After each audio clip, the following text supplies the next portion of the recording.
Pemerintah itu cerdas, waras, ya. Jadi pergantian nama itu tidak akan membuat Maka dengan ini kami deklarasikan Front Persatuan Islam untuk melanjutkan perjuangan. Jawa Timur mengucapkan selamat atas terbentuknya organisasi Front Persatuan Islam yang telah dideklarasikan pada hari Rabu 30 Desember 2020 di Jakarta. Semoga dengan terbentuknya organisasi baru ini akan semakin meningkatkan giroh perjuangan seluruh umat.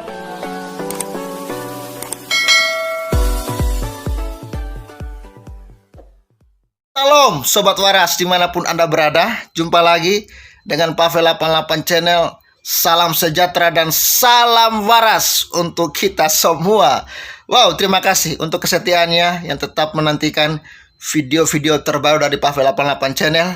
Semoga ini akan membuat para itu ya bisa waras ya. Jadi teman-teman mohon terus dukung, subscribe, bagikan video-video Pavel 88 Channel agar terus berkembang dan menebarkan virus-virus waras, virus-virus cinta kepada semua masyarakat Indonesia.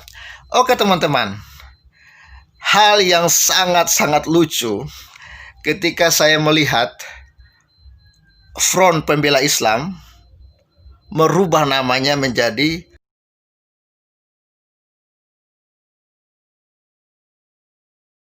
mereka itu ibarat apa ya? Saudara lihat orang yang di jalan itu orang-orang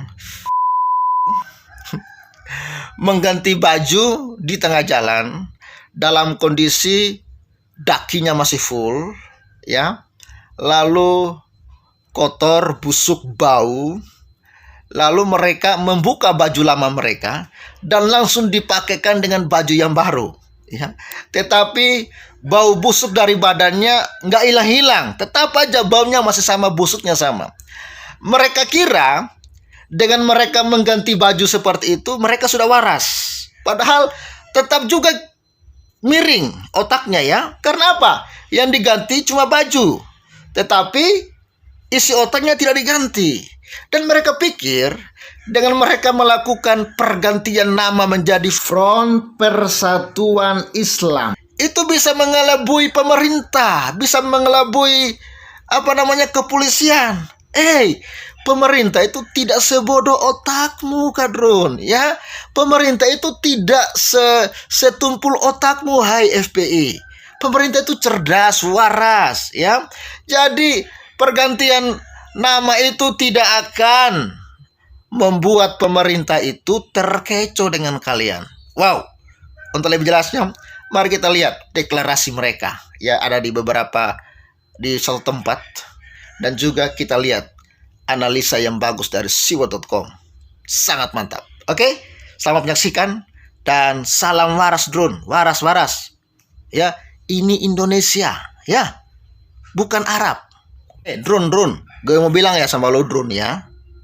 Lu mau beragama Islam, beragamalah baik-baik di bangsa ini. Bangsa ini tidak melarang lu memiliki agama Islam. Tetapi kalau lu mau rubah negara Republik Indonesia tercinta ini menjadi negara agama lu, itu kejahatan. Kejahatan melawan otoritas pemerintah, anggaran dasar negara Republik Indonesia. Jadi bertobatlah engkau ya. Kalau engkau mau menjadikan negara ini negara agama lu, mendingan lu menyingkar aja lu ke Arab ya. Lu mau jadi kadal gurun ke, lu mau jadi kencing onta ke, terserah lu. Tapi lu jangan ganggu Indonesia ini ya. Indonesia ini adalah milik orang-orang yang waras saja. Yang tidak waras menjauh. Oke?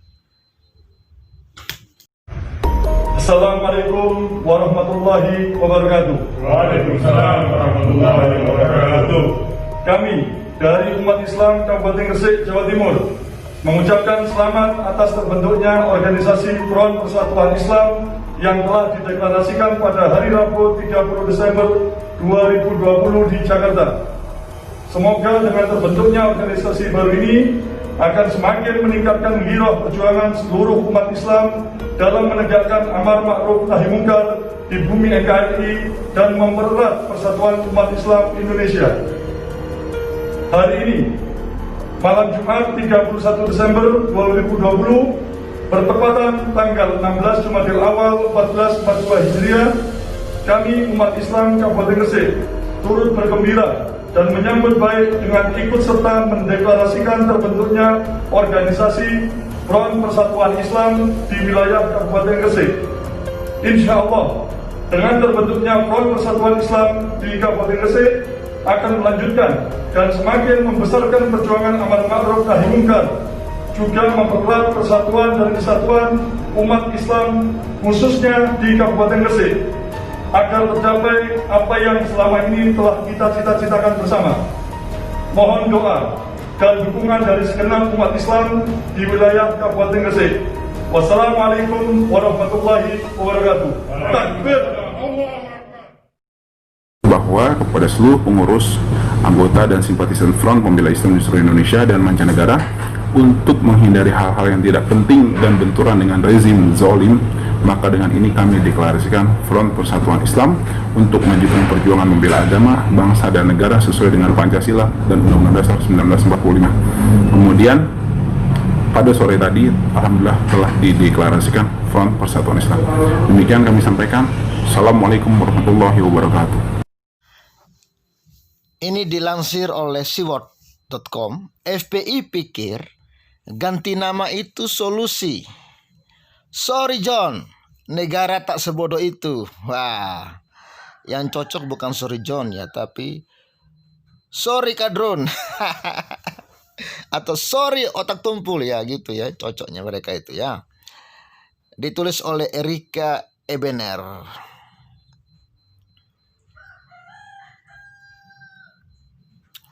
Ormas terlarang, FPI itu memang sangat pantas untuk menyandang status terlarang. Pada awalnya, kubu Rizik Syihab berencana akan melakukan perlawanan dengan mengajukan permohonan gugatan pada PT UN, dan gugatan itu sudah masuk ke PT UN. Namun, tim hukum FPI pasti tahu bahwa gugatan itu jika dilanjutkan, mereka akan tetap kalah. Itu sebabnya kemudian permohonan gugatan yang diajukan oleh tim hukum Front Pembela Islam atas SKB nomor 220 4780 tahun 2020 tentang larangan kegiatan, penggunaan simbol dan atribut serta penghentian kegiatan FPI pun dibatalkan dan dicabut dari Pengadilan Tata Usaha Negara. Alasannya karena tidak mau buang-buang waktu. Padahal sedianya SKB yang dibuat disiapkan dengan begitu cermat hingga tak ada celah untuk bisa digugat. Benar-benar tak bisa digugat. Lucunya dalam kondisi organisasi dibantai dan mati, FPI terlarang ini masih tetap saja bersikap congkak dan sombong. Ahli hukum FPI bilang menggugat negara ke PT UN bukan prioritas mereka. Yang mereka prioritaskan adalah kasus matinya 6 laskar FPI. Iya, oke. Dalam hal ini, hukum memang berlaku surut ke belakang. Dalam artian bahwa kejadian penembakan itu terjadi sebelum ormas FPI dinyatakan terlarang. Pertanyaannya, siapa yang akan memperjuangkan kasus matinya 6 laskar FPI sekarang? Ketika FPI-nya sendiri sudah dinyatakan terlarang dan semua hal yang berhubungan dengan FPI pun menjadi terlarang. Status terlarang atas sebuah ormas, baik FPI maupun HTI, memiliki kekuatan yang sama dengan status terlarang terhadap PKI. Tak ada masa transisi, tak ada tenggat waktu. Begitu dinyatakan terlarang dan diberlakukan pada tanggal yang ditentukan, maka seluruh perangkat negara langsung menindaklanjuti keputusan accordingly. Negara telah mengambil sikap tegas dan jelas dan tidak ada ampun lagi bagi FPI untuk bernapas di Indonesia. Wow, mantap. Menyikapi keputusan negara ini, para pentolan ex-FPI seolah menertawakan. Mereka pikir berurusan dengan negara sama seperti berurusan dengan para bohirnya yang sadar sudah tertipu lalu bisa dirayu. Dengan entengnya pentolan ex-FPI mendeklarasikan kelompok baru dengan singkatan nama yang persis sama dengan kata pembuka sebagai berikut. Wah, ini dia.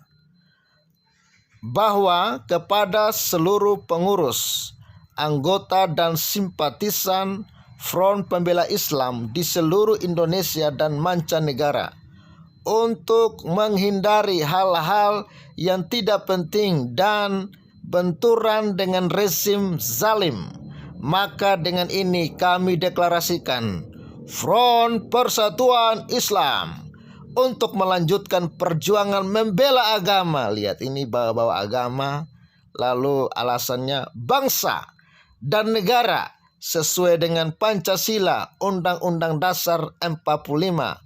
Demikian pernyataan Front Persatuan Islam. Dan ini semua pembohongan, ya. Pembohongan semua ini. Atas pernyataan deklarasi seperti itu jelas negara jadi yang berbalik tertawa karena deklarasi Front Persatuan Islam itu tak ubahnya seperti kita melihat orang yang sedang ganti baju di pinggir jalan. Parahnya, aksi berganti baju ini di pinggir jalan ini dengan tanpa malu-malu memperlihatkan seluruh permukaan kulit komplit dengan pertunjukan bulu ketek, bulu dada, bulu jembut, daki, pokoknya semua lekuk badannya yang hitam dan berbulu itu bisa kelihatan oleh semua orang. Wah, parah nih ya, memalukan betul ini FPI ya. Dan setelah ormas terlarang FPI selesai berganti baju dengan baju FPI jilid 2, dengan entengnya pihak Polri yang diwakili oleh Kepala Baharkam Polri Komjen Agus Adrianto menyatakan kalau Polri mengantongi seluruh data tentang tindak pidana yang dilakukan oleh anggota ex-FPI terlarang. Tak tanggung-tanggung, Komjen Agus mengatakan di kepolisian saat ini ada 94 laporan tentang FPI terlarang. Ada 199 tersangka tindak pidana yang melibatkan anggota ex-FPI terlarang. Ada 35 anggota ex-FPI terlarang terlibat tindak pidana teroris. Nah, ini dia, perlu ditekankan. Terlibat tindak pidana teroris. Dan Komjen Agus juga mengatakan bahwa ada jejak digital yang memperlihatkan Imam Besar FPI Rizik Syihab berpidato dan menyebutkan organisasinya masih menyimpan senjata api dan bahan peledak, dan semua kasus-kasus menjadi prioritas penyidikan Mabes Polri. Mati kau Rizik ya. Pihak kepolisian Republik Indonesia memberi peringatan keras jika cuma ganti nama. Yang diganti itu otak mereka kali ya, supaya lurus. Karena sedianya jika FPI hanya ganti baju, tetapi cara berpikir, cara gerak, cara bicara, dan cara ngeroyoknya masih tetap sama, maka dikata pakai baju baru pun pentolan FPI terlarang ini tetap akan langsung membentur dan melanggar hukum dan undang-undang yang berlaku. Kenapa demikian? Karena baju baru yang dipakai oleh para pentolan FPI terlarang ini cuman baju KW yang saat membelinya tak mau bayar pajak, Jadi pas dipakai, bajunya bunyi KW tak bayar pajak, KW tak bayar pajak. Ya, ini tulisan yang sangat-sangat seru, ya, yang sangat-sangat menarik. FPI mengira bahwa polisi ini goblok kali ya. Yang goblok itu adalah FPI yang merasa diri hebat, ya, mencoba-coba ingin mengelabui pemerintah. Itulah karena memang otak mereka itu begitu tumpul, jadi sulit sekali bagi mereka untuk berpikir waras, ya. Pemerintah itu tidak sebodoh apa yang Anda pikir ya FPI ya. Bertobatlah kau, ayolah 2020 sudah, tinggalkan saja FPI, ayo bersama bersatu kita bangun Indonesia ini. Apa sih yang lu mau perjuangkan? Mau ganti Indonesia jadi negara Islam? Tidak bisa lah ya. Tidak bisa. Kalau kamu beragama Islam silakan. Di bangsa ini Anda diberi hak. Tapi kalau Anda ingin mengganti negara ini jadi negara Islam, itu bodoh, itu tolol, itu goblok namanya ya. Bertobatlah kau, antek-antek FPI. Anda kalau masih seperti itu, sebaiknya Anda jangan tinggal di Indonesia. Lu ke sono ya, ke padang gurun sana. Jadi kadal gurun ke apa ke terserah Anda. Janganlah kau ada di Indonesia, kau makan, kau tidur, kau berak di sini, lalu kau ingin mengganti ideologi Pancasila, undang-undang dengan ideologi terorisme itu. Minta maaf. Pergilah kau dari sini jauh-jauh. Ya. Salam waras. Indonesia harus tetap berdiri teguh. Indonesia tanpa FPI akan lebih aman, lebih nyaman, lebih tentram. Salam waras and bye-bye.